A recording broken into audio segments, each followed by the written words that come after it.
Part of the appeal of tragedies is their rewatchability. The open-ended presence of an unhappy ending allows the reader to hope for a nicer ending whenever they return to the story, despite knowing that the story will always end the same way. When somebody mentions tragedy, the first story people would think of is the story of Romeo and Juliet. Shakespeare's tragic play of a forbidden love between the son and daughter of warring families presents that unhappy ending that so many have tried to change, through adaptations where the couple survive, to adaptations portraying one half of the couple surviving to carry the moral of allowing love to conquer all. One such example of these adaptations is West Side Story, a play that was adapted into a movie musical in 1961 and then adapted again in 2021.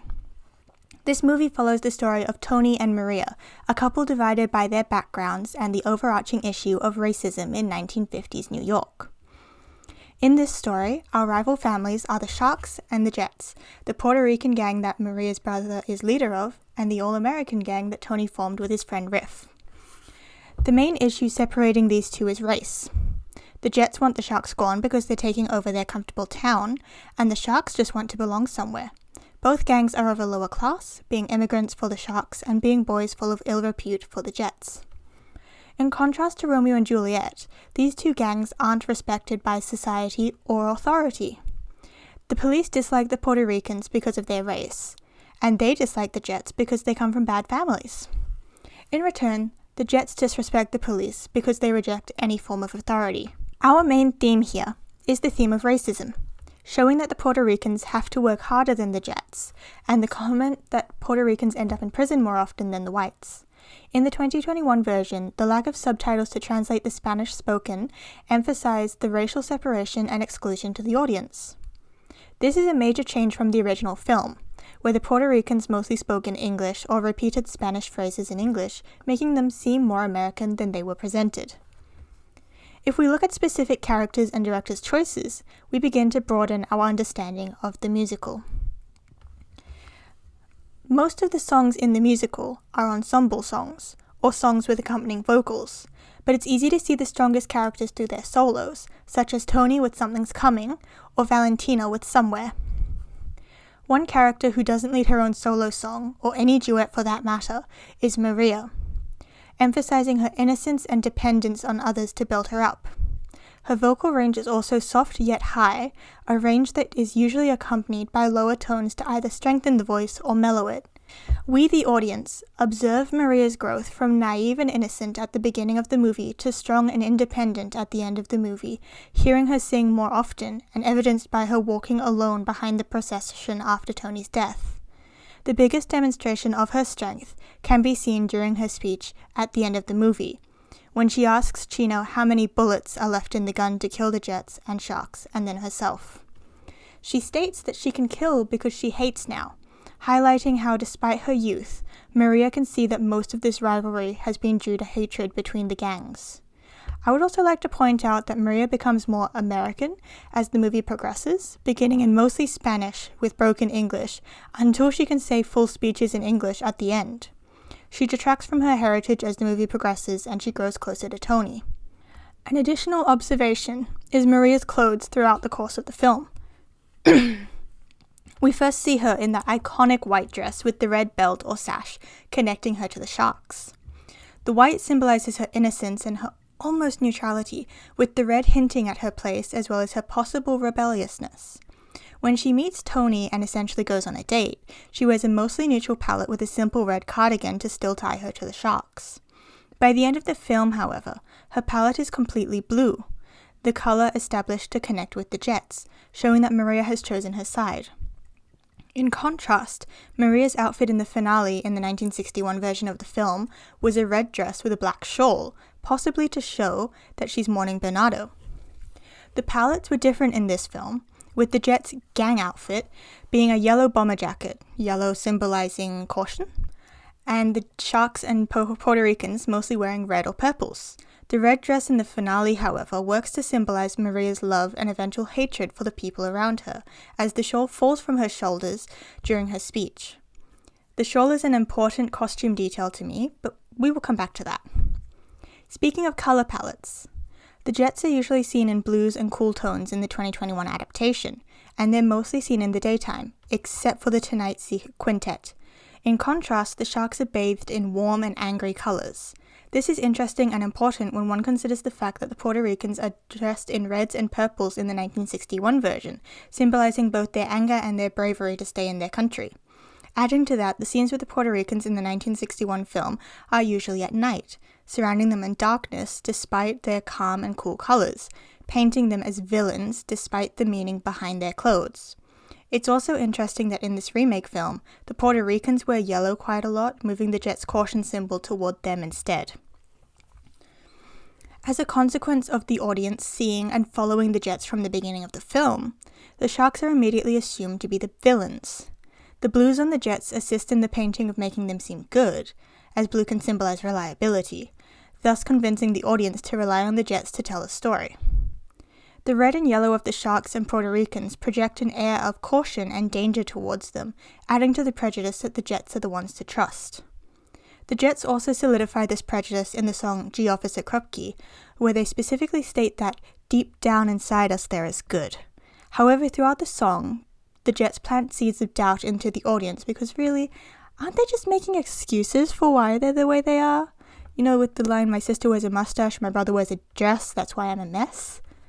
The entire song almost reads like a cover-up for the way we saw them at the beginning of the film. Rogues living in construction sites of slums, walking and dancing in the middle of the street, and painting over the Puerto Rican flag in the basketball court.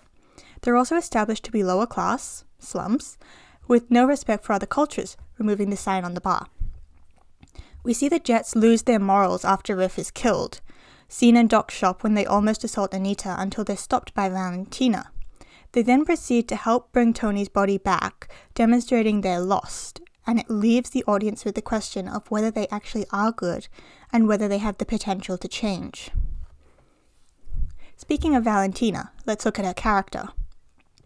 She was created for the remake film, established as the wife of Doc, a white man as revealed through a passing comment, which earns her a rapport with the Jets, but also she's Puerto Rican, tying her to the other Puerto Ricans in the city. The fact that she runs Doc's drugstore turns the shop into a sort of neutral ground between these fighting sides, home for the Jets because of Tony, while also being safe for the Puerto Ricans because of Valentina's background. The store is also the hiding place for the Jets after the Rumble, and the place that both parties bring Tony after he dies. The choice to have Valentina sing somewhere instead of Maria and Tony adds a new depth to her character, because she can then be seen as reminiscing her story with Doc. Through this, the audience can assume that she and Doc might have gone through the same trouble as Tony and Maria, but in this circumstance, Doc and Valentina pulled through. An interesting change to consider when creating Valentina and losing Doc is the end of the film. In the 1961 version, Doc replaces Maria's shawl while everyone is processing out of the court, acting as a form of reconciliation between the whites and the Puerto Ricans. Instead of that in the 2021 version, Valentina escorts Chino to the police cars, and Maria is left to walk alone. This choice leads to a different form of reconciliation being shown through Chino translating to Maria that the Jets want to help carry Tony. Chino is established as the dream man for Maria by Bernardo, and it's clear he has some feelings for her. When Bernardo is killed, he goes to Maria to tell her, then goes on a revenge trip to find and kill Tony. After he shot Tony, he realizes his mistake when he sees how devastated Maria is and relents, allowing Valentina to hand him over to the police. There's an interesting choice to have Maria pass the Jets and not notice them in the Tonight Quintet in the 2021 version, because it shows that Maria still sees the world through these rose-tinted glasses due to her love with Tony and her thoughts of their lives together. In contrast, the Jets are so focused on the inevitable bloodshed coming up that they don't see Maria. Neither side are aware of just what's coming, and it settles a faint hint of dread into the audience. To close off director's choices, I want to compare two scenes between the two versions. In I Feel Pretty, we see a huge difference being that it was performed in broad daylight in the 1961 version and at night in the 2021 version. Maria is bathed in light because she is so full of joy at being in love with a wonderful boy and declares her love to the other women at the dressmakers, ignorant of the fear that she should feel for loving a white boy. In the 2021 version, Maria works on the cleaning staff of a department store, and her song occurs at night, almost in a secret environment as she talks about this new love she has. Additionally, she's constantly being shushed by the other women as she dances around the place, as though she shouldn't be allowed to talk about this. Another difference is that this song takes place before One Hand, One Heart in the 1961 film, being more light-hearted and hopeful, alluding to the happiness she'll experience next. In the 2021 film, this song takes place before Chino tells Maria that Bernardo was killed by Tony, changing the atmosphere from joyful and light to tragic and heavy. America is sung at night after the dance at the gym in 1961, surrounded by cool tones and darkness, as well as being on the rooftop. This holds the implication that the Puerto Ricans are only able to proclaim their love for their new country in secrecy when the whites aren't nearby. The colors of red and purple are dominant in this scene, standing out against the black of night, bathing the whole scene in confidence and uniqueness, as the women are mostly singing this while the men are retorting with praises for Puerto Rico. The 2021 version presents this song the morning after the dance, with bright sunlight, dancing in the middle of the street with the same confidence the Jets had at the beginning of the movie, with yellows and reds being the dominant colors here, showering the scene's tone with passionate confidence and optimistic energy. Comparing these films to Romeo and Juliet, there are several scenes that are almost exactly from the play. One such scene is the balcony scene in Romeo and Juliet and the fire escape in the film. It's almost identical, from Tony being so in love with her, to Maria being afraid of Tony being seen in the Puerto Rican side of town, to even Maria calling Tony back only to confess she doesn't remember why she called him back. Another scene is the ending, with Romeo finding out that Juliet had died, killing himself, and then Juliet waking up to see his dead body and killing herself. Slight differences in these scenes is that Tony asked Chino to kill him, and Maria didn't kill herself after Tony died. In conclusion, both films are fantastic adaptations of the Shakespeare play, but they both present different tones to how the film is viewed. I highly recommend watching both because they're both excellent. Applying the historical context of the 1961 version enlightens viewers to how troubling racial portrayals were in the 1960s, and the 2021 version modernizes that concept to an extent. I still say that West Side Story is an amazing musical, and it's become more amazing now that I've put the time into analyzing it. So, in my uni unit this past trimester, we had to study West Side Story. And as we were discussing the movie in a seminar, I realized that I could probably now have enough information and thoughts to make this analysis. So here I am, making this analysis. So I just want to shout out to my Classics and Trash class, because some of these things I point out may have been from other people saying it. I don't remember. Most of it is me noticing these differences and things, so yeah. But yeah, so that's that. If you are interested, I highly recommend watching the West Side Story 2021 review that I did a couple years ago. You can find it by clicking this link here. My microphone almost fell down. I don't know what my next video will be, although considering this is coming out in October, it would probably be the beginning of the wishing dress project.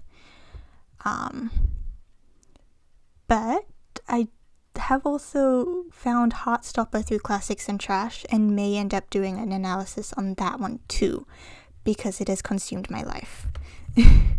But anyway, I hope you enjoyed this analysis. If you have any more scenes or things that you want to point out about this movie, please leave them in the comments. I would love to discuss this more with you. It's just this one is like 2,000 words long. But yeah, if you want to read the analysis, it's on my Ko-fi, which is also in the description below. But yeah, I hope you enjoyed this. I have no idea what I'm going to be analyzing or reviewing next. I just know October has been set aside for sewing the wishing dress project from Phantom of the Opera, which is going to be so fun.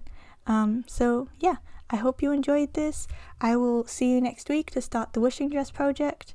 And yeah, hope you're good. Okay, bye now.